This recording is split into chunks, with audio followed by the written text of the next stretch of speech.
Olá, meus amigos, Deus abençoe você, seja muito bem-vindo. Estamos aqui estudando a pessoa fantástica de Nossa Senhora a partir dos textos bíblicos em nosso módulo Maria na Bíblia.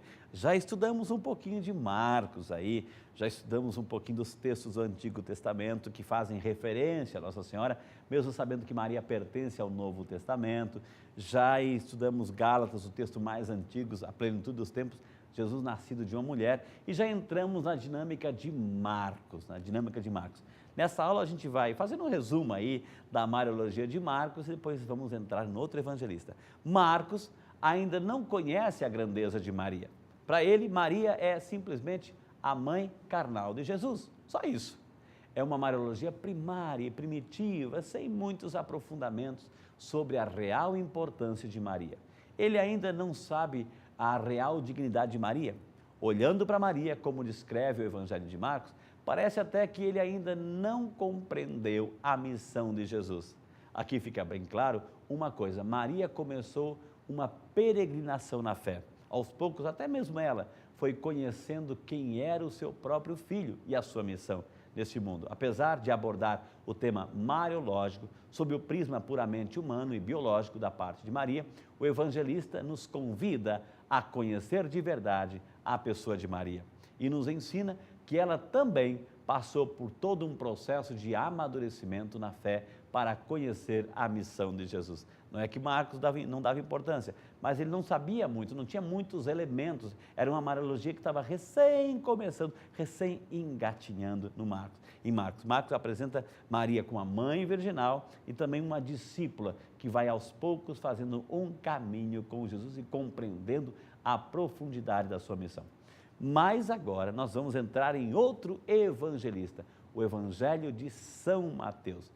Mateus, também chamado de Levi, um dos 12 apóstolos, foi sem dúvida um judeu que também era publicano romano.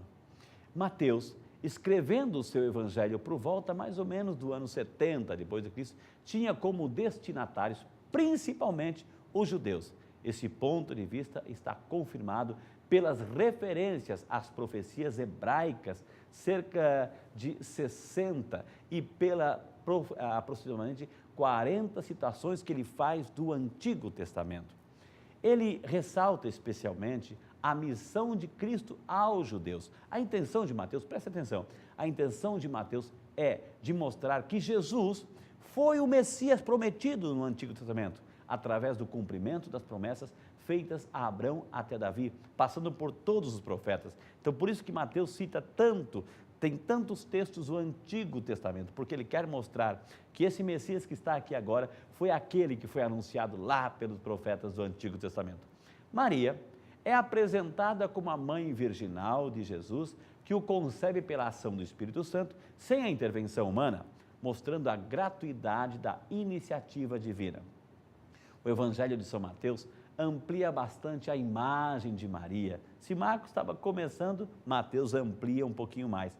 Ela aparece na narrativa da origem e da infância de Jesus, Mateus capítulos 1 e 2, em alguns textos referentes à vida pública de Jesus, Mateus 12, de 46 a 50 e Mateus 13, de 53 a 58. A genealogia de Jesus, Mateus 1, de 1 a 25. A origem de Jesus. A origem de Jesus Cristo, filho de Davi, filho de Abraão. Olha só, Abraão gerou Isaac, Isaac gerou Jacó, Jacó gerou Judá e Judá e seus irmãos. Judá gerou Tamar, Farés e Zara, Farés gerou Esrom, Esrom gerou Arão, Arão gerou Aminadab, Aminadab gerou Naasson, Naasson gerou Salmão, Salmão gerou Boz de Raabe, Boz gerou Obed de Ruth, Obed gerou Jessé, Jessé gerou o rei Davi. O rei Davi gerou Salomão, daquela que foi mulher de Urias. Salomão gerou Roboão, Roboão gerou Abias, Abias gerou Asa, Asa gerou Josafá, Josafá gerou Jorão, Jorão gerou Osias, Osias gerou Joatão, Joatão gerou Acás, Acás gerou Ezequias, Ezequias gerou Manassés, Manassés gerou Amon, Amon gerou Josias, Josias gerou Jeconias e seus irmãos no cativeiro da Babilônia.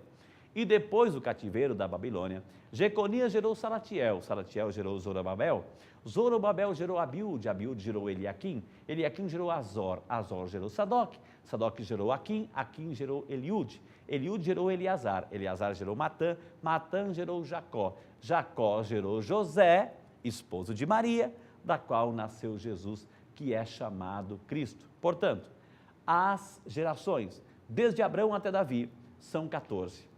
De Davi até o cativeiro da Babilônia, 14 gerações. E depois do cativeiro até Cristo, 14 gerações.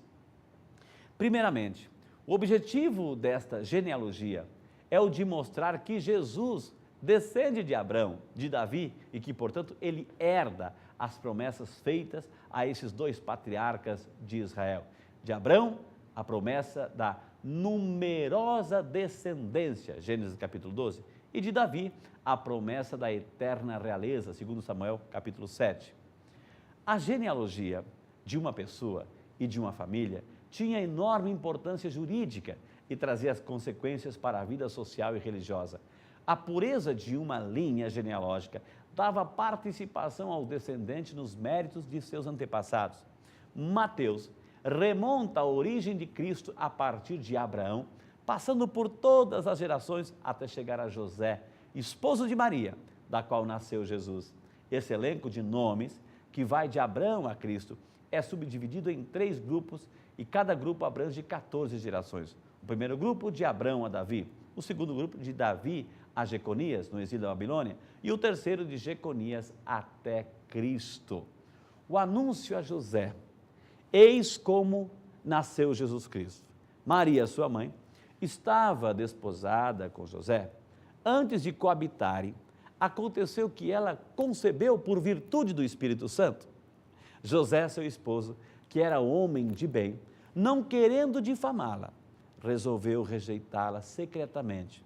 Enquanto assim pensava, eis que o anjo do Senhor lhe apareceu em sonhos e lhe disse: José, filho de Davi, não temas receber Maria por esposa, pois o que nela foi concebido vem do Espírito Santo. Ela dará à luz um filho, a quem porás o nome de Jesus, porque ele salvará o seu povo de seus pecados. Tudo isso aconteceu para que se cumprisse o que o Senhor falou pelo profeta: eis que uma virgem conceberá e dará à luz um filho, que se chamará Emanuel. Isaías 7,14. Já vimos isso, que significa Deus conosco. Despertando José, fez com que, como o anjo do Senhor lhe havia mandado, e recebeu em sua casa Maria por esposa.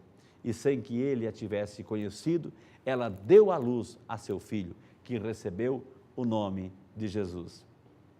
A grande novidade nessa descrição genealógica, que passou de geração em geração, foi a intervenção da providência divina através do Espírito Santo na geração de Jesus por Maria. Se antes o encadeamento paterno era elemento fundante na genealogia, aqui nós temos agora uma ruptura visível e explícita. Apesar de pertencer à descendência de Abraão, a sucessão de José, pai, o biológico de Jesus, José não é o pai biológico de Jesus. Assim, a mensagem que nós aprendemos do relato resume-se em: o nascimento de Jesus se deve à ação do Espírito Santo de Deus em Maria. Mostra que Jesus, o Messias esperado, é fruto da intervenção divina, que gratuitamente rompe a história da humanidade e oferece o seu Filho para a salvação do seu povo. Você percebeu na leitura? Quando chega ali no relato, fulano gerou José, vírgula, esposo de Maria. Não diz assim, José, pai, José gerou Jesus, não. José, vírgula, esposo de Maria, vírgula, da qual nasceu Jesus. José, ao receber Maria em sua casa e assumir Jesus, dando-lhe o nome de Jesus, sela definitivamente o vínculo histórico da descendência messiânica. Dar o nome significa assumir como filho dentro da cultura judaica. Por outro lado, revela a concepção virginal de Jesus sob a ação do Espírito Santo de Deus. Na próxima aula, nós vamos avançar um pouquinho em nosso estudo sobre Mariologia no Evangelista São Mateus. Até o nosso próximo encontro. Eu já vou adiantando, Mateus capítulo 2. a visita dos magos. Vai adiantando aí o texto de estudo na sua casa e até o nosso próximo encontro.